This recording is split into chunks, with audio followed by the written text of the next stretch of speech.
Our topic for today is Introduction to Occupant Safety. Now, we will go through what is occupant safety and how it is assessed, how it is implemented all over the world. I will also discuss, I'll also give a little bit glimpse of how they are planning to implement this in India as well, because I see most of us are Indian students and it will be really good for all of us to know. So yes, as I was saying, we will go through a very basic of what is occupant safety, where does the motivation for the occupant safety comes from, and how it varies from region to region, and how it is implemented all over the world. Plus, we will talk about a little bit of how India is planning to implement it. Uh, Although it's very new for India, India did not have any safety standards as of now. Up until now, only a couple of years back they have started working on it, and they are planning to make it a full-fledged compulsion for all the OEMs in coming years. So let me just give you a brief about how I have planned this webinar. The major motivation for occupant safety comes from the accidents, road traffic accidents, the fatalities, or the injuries that occur all over the world. Uh, so we will talk about how it started and the safety, what we call the occupant safety. The safety itself has two parts, active safety and passive safety. And and the more we are going towards the autonomous vehicle route, uh, there is a talk of integrated safety as well. So we are going to touch a little bit on that as well. Now, in this active safety, we are not going to talk too much in detail today. We are going to mainly focus on passive safety. The passive safety also has two parts of it, two components of it. One is the crashworthiness that deals with the structure of the vehicle, and another is the occupant safety, which is all about the person sitting inside. It can be driver, it can be the passenger, it can be the child sitting in the back, anyone inside the car. Now we have something called pedestrian safety as well, as the name suggests, for the pedestrians, but we are not going to talk about it in today's webinar. So when it comes to occupant safety, we have to understand the injuries, what kind of injuries happen to human being, and how to prevent those injuries. So just a little bit of biomechanics, and so I have just one slide explaining how biomechanics works and how it is used in standards. And then we are going to talk about the current standards and tools. So how exactly, what kind of standards are there all over the world, and what kind of tools are being used to actually assess these kind of occupancy. Then I have taken a case study. It's basically a research paper that I co-authored with my ex-colleagues, which is a development, it's a FE development, finite element development of four fifth female dummy model. So we are going to talk a little bit about in detail, and you will it will become much more clear. And then yeah, of course, all of us are interested in the job opportunities. What kind of job opportunities are there uh, in India, outside India, anywhere, and what kind of a career path that you can expect out of this field. And then future of safety. So what is going to be the future of this field, especially when we are moving towards electric vehicles, hybrid vehicles, electric vehicles, autonomous vehicles. So we will talk a little bit about that. And as we go through this entire presentation, a lot of things will become much more clear to you. It will make much more sense why certain things are the way they are. So let's just jump right here. Uh, Accident data.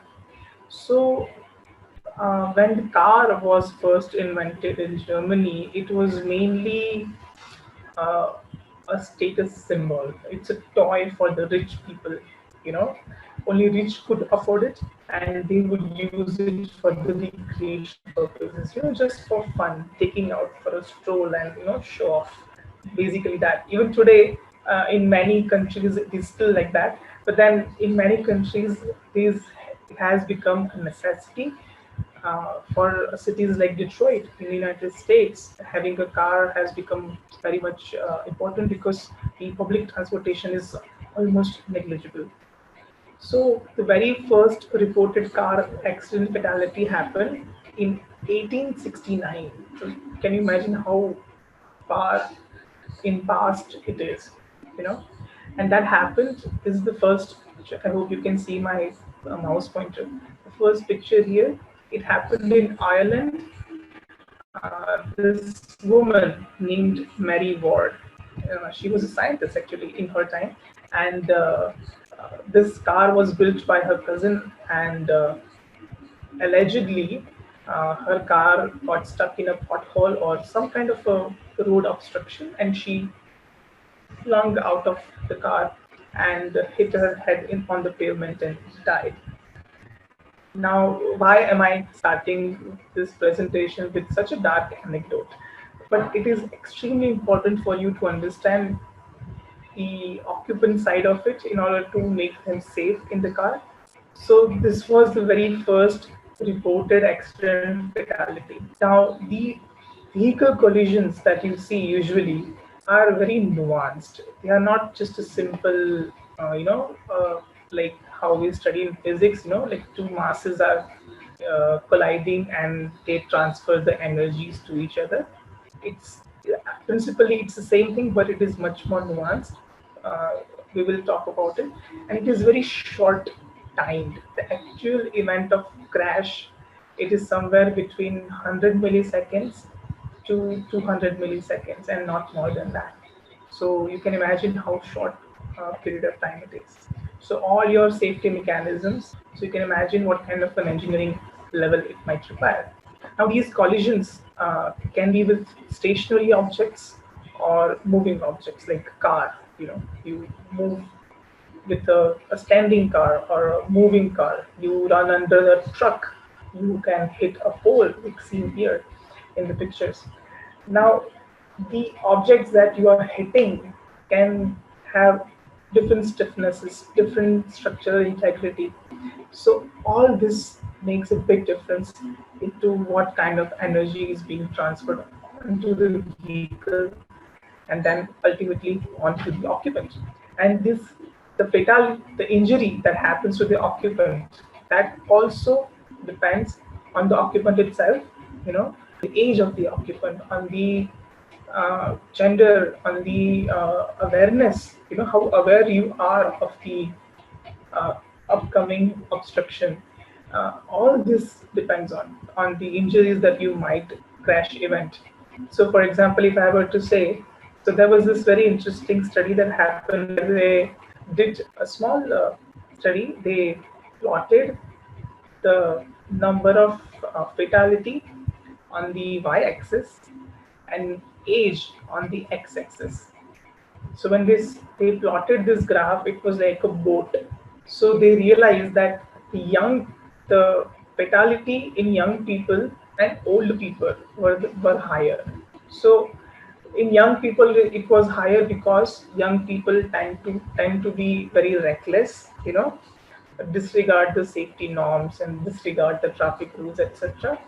And for the old people, they might follow the safety rules, but their body cannot withstand the energy that is being transferred to their bodies. Their bones will become brittle over the because of the age, etc., and they cannot survive injuries. Even if they are given a proper medical treatment in proper timing, they might have underlying conditions and they will not survive the crash. So that being said, the age, gender, the physicality of the occupant, you might have seen that women are generally shorter in their stature, and they tend to sit very close to the steering wheel, and that changes their behavior inside the cabin, and that will change. The physicality of male body and female body is different. So there are a lot of factors, and this is why I say that the vehicle collisions are much more nuanced, not just in terms of impact, but also in terms of occupants as well. And all of this is taken care of is usually regarded for when any OEMs, they do a crash test, they could do crash analysis, they do occupant safety analysis, and how they build their resident systems. It all depends on that. Now, the very first fatality in New York that happened 20 years later, and that was car-to-car collision. And here you can see this chart here comes from the uh, European consortium, and you can see that this is their fatality data year by year, and you can see this big blue dot here, which is that Vision 2020. You know, so they wanted to reduce almost close to 50% as opposed to what they had in 2018 in just 2 years. So this is actually a really huge deal. It's not as easy as it looks in numbers. So New York first fatality occurred in 1889, and that sort of eventually pushed the scientists and all the OEMs to study the phenomena of collision, because you might be aware that there is a really big business in the United States of suing people.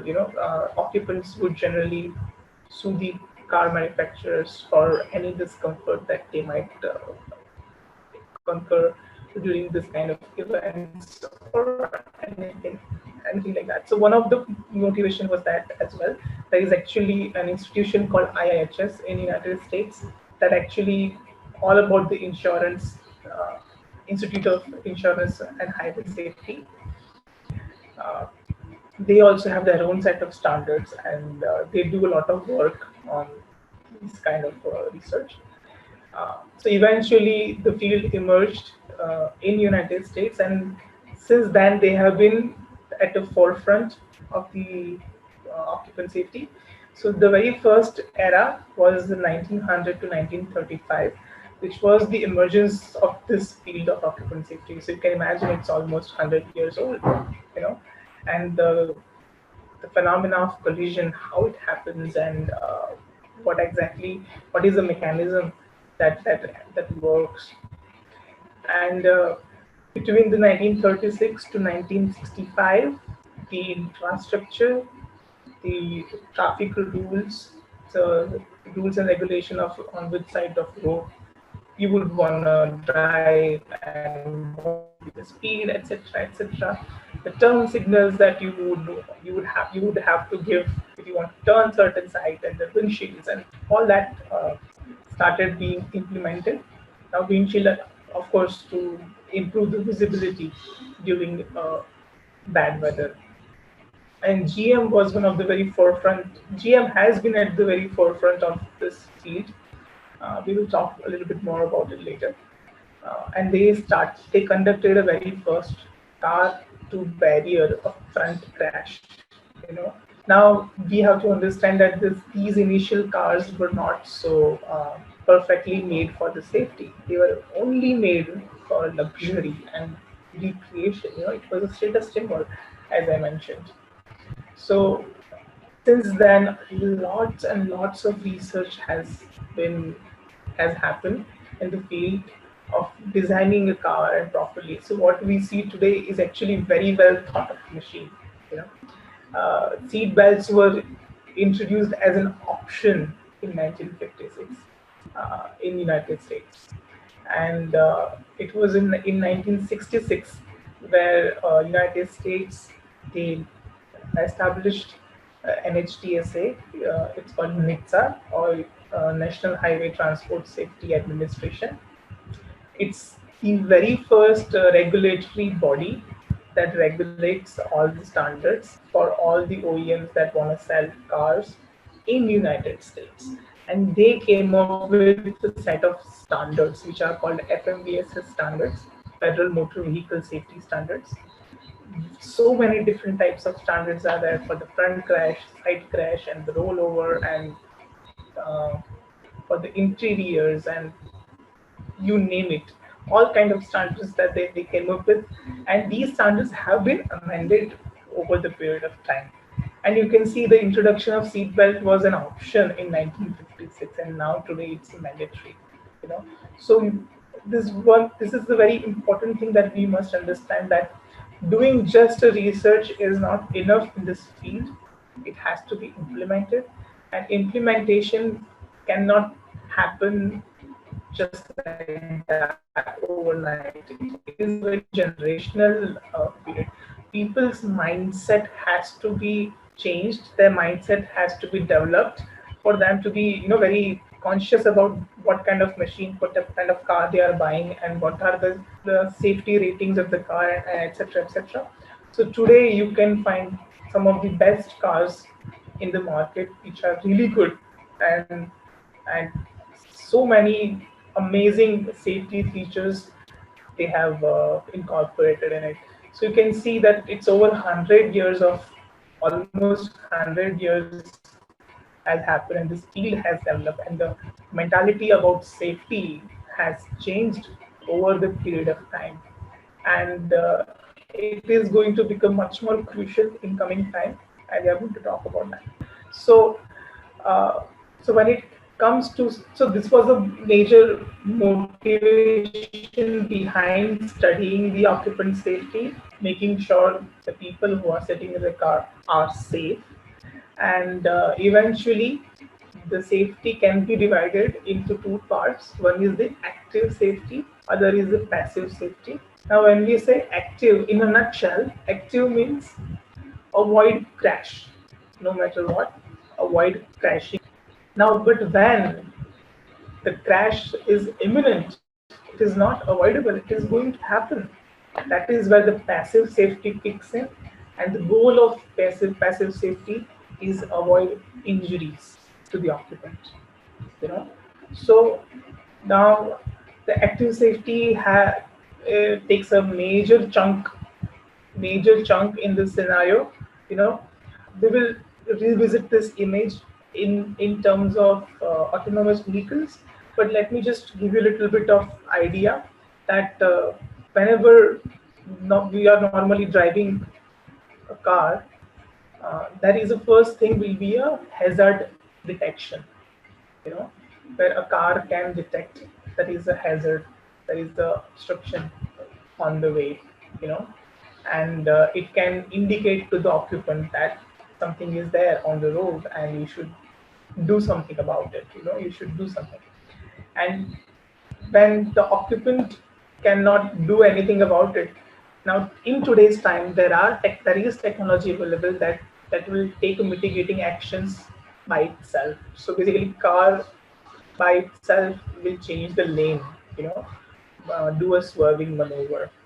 That is part of autonomous vehicle. So that is basically a pre-crash scenario.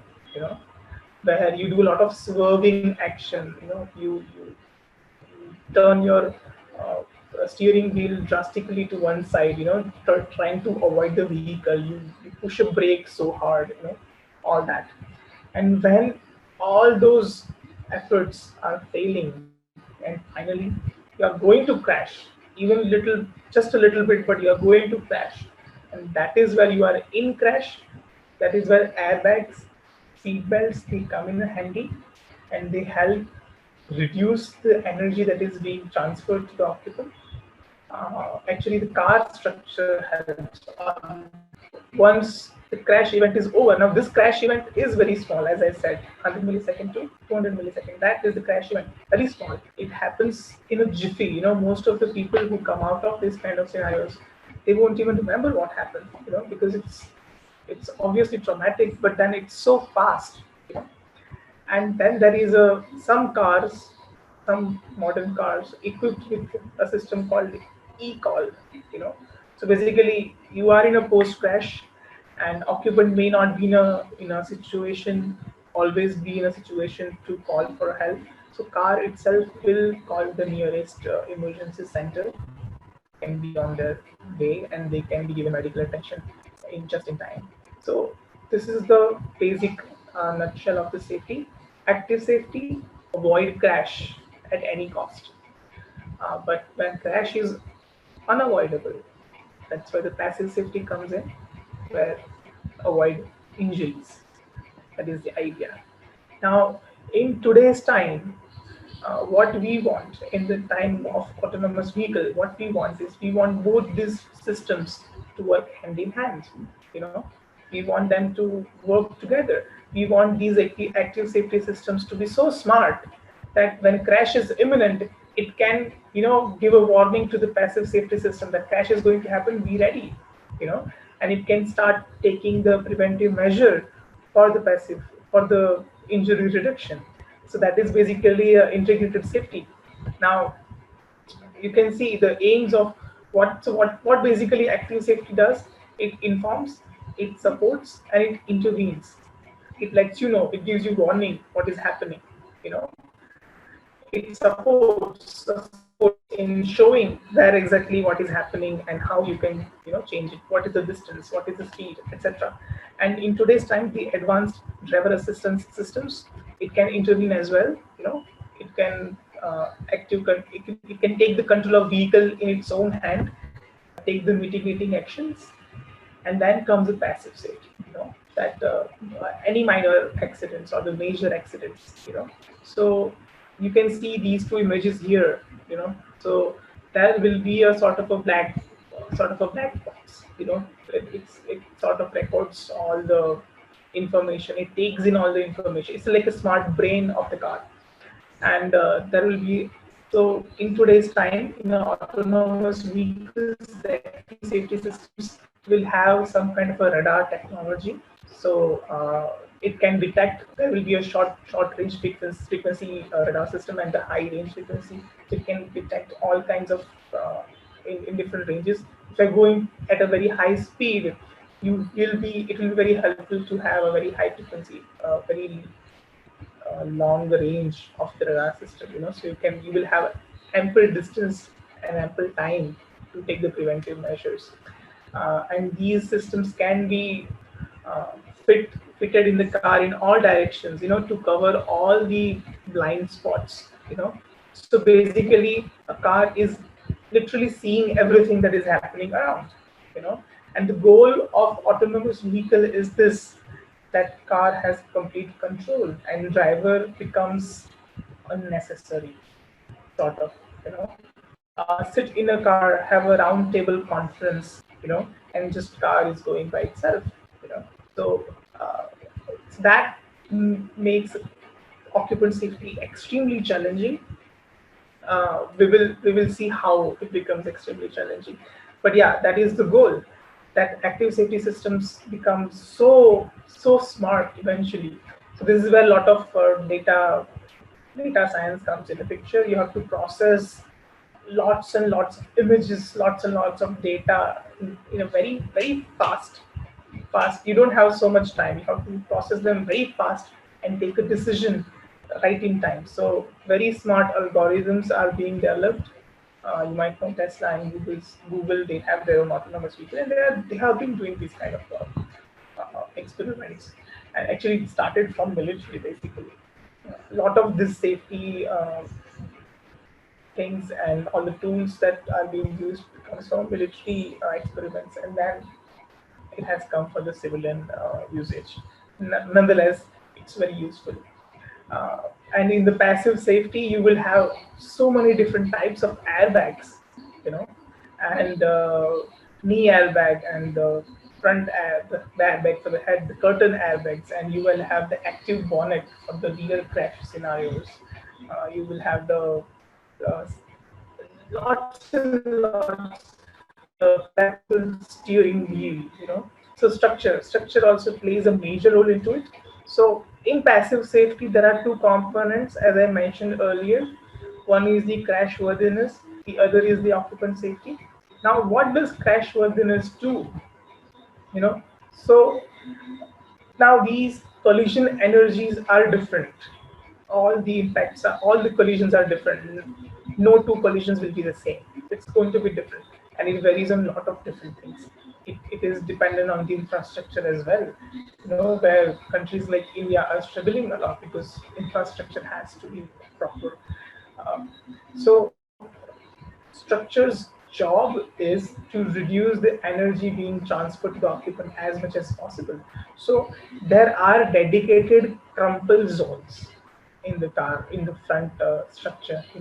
Their sole job is to take the energy, deform, and dissipate that energy so that it doesn't go inside the cabin. you know so earlier, before the field of safety, it was about car has to be sturdy and it should not be damaged by anything and all that. All of that is gone. Now it's all about the occupant. Car part can be replaced, a human lives cannot be. That is the one of the major you know uh, rule or a major thing that everybody needs to keep in mind. You will have a deformable front, rear, and the side structures, but you will need a strong roof in the rollover cases. It cannot crush so much under the weight of its own chassis. So, and there are, as the standards that I mentioned earlier, FMVSS standards, there are standards which can assess the crashworthiness of the vehicle and all the A beam, A pillar, B pillar, C pillar, what kind of structural integrity they need to have. You know, it's all written down in the standards, and these standards have developed over time with the exhaustive research. You know so uh, yeah so today's cars, today's these machines are extremely well researched, extremely well designed. All the nooks and crannies and holes and chamfers and bores, everything is there by a design. you know the certain parts which are uh, very soft crumple very easily. For example, the front hood of the car in India especially have a lot of this problem that kids will be playing in the street and then a ball hits the front bonnet. But you cannot ask car manufacturers to make a stronger front hood, because that is not good for the occupants in the crash scenario. So they are like that by a design. you know it's not like engineers could not come up with a sturdy design. No, they had a sturdy design very well. It just did not work very well in terms of occupant safety. So what we see today is very well designed, a very smart structure, one of the great marvels of human engineering is actually car. Now, so when this crashworthiness does its own role, it takes away, it absorbs a lot of energy that is being transferred to it. There are still a lot of energy that is being transferred to the occupant, you know, and that is where the field of occupant safety, reduction of the injury, comes in a picture. And this is what this entire webinar is all about. You know, so you can see that within mechanical engineering, within automobile, we came across so many different fields. We came to active safety, where you can have a lot of electrical engineering, you can have a lot of IT engineering, a lot of algorithms, computer processing, etc., etc. You can have design, you can have structural engineering, you can have actually crash analysis, which is all about the car structure and not the occupant. And then you can have, so you can see, and these are all the fields which are very, very relevant in today's time, and they are going to gain more and more importance in coming time. So occupant safety, the occupant sitting inside is the utmost importance. You know, it can be an adult, it can be a child. Car companies who would go extra mile and look at the pedestrians also. They would be like, what, we have such a good car that even pedestrians are safe. And one of the more major motivation for keeping pedestrians safe is the third party insurances. Because the pedestrian can still sue people inside the car or the car manufacturers. Investing in pedestrian safety, it helps. It saves a lot of money to these big programs. The three-point belt system works best in the front crash scenario and the rollover, but it doesn't. It is not very helpful in the side crash scenario. And also side crash is also mathematically more complex, because you see in the front crash scenario, the above that you see here in blue, there is a lot of distance between the obstruction and the occupant. So you have a lot of material in between that can take away a lot of energy. Whereas in side crash, it's just a door frame, you know, and certain pillars. That's all, nothing else. You know. And uh, the contact area is also bigger. You know, your entire chest and pelvis and everything comes in a contact. You know, so it's much more complex, and it's very difficult to analyze also, and to develop a restraint system to help in these scenarios. But it has been done. You know, it's not impossible. Uh, there are three major regions: head, chest, and neck. The head injury, chest injury can cause fatality. Neck injury also can cause fatality. It can also cause permanent paralysis. You know, the limbs, the lower extremity, upper extremity are of least important. Actually, the upper extremity is of the least important as compared to lower extremity. As you can see, this is the dummy. This is this below image here. You can see the arm is only it's not even modeled properly, and they haven't even modeled the second arm. It's that unimportant. You know, it's just not even worthy of that much processing time and all that. We will talk about that as well. Head, chest, neck, extremely important. Then comes the pelvis region and the lower extremity, the knee, femur, etc.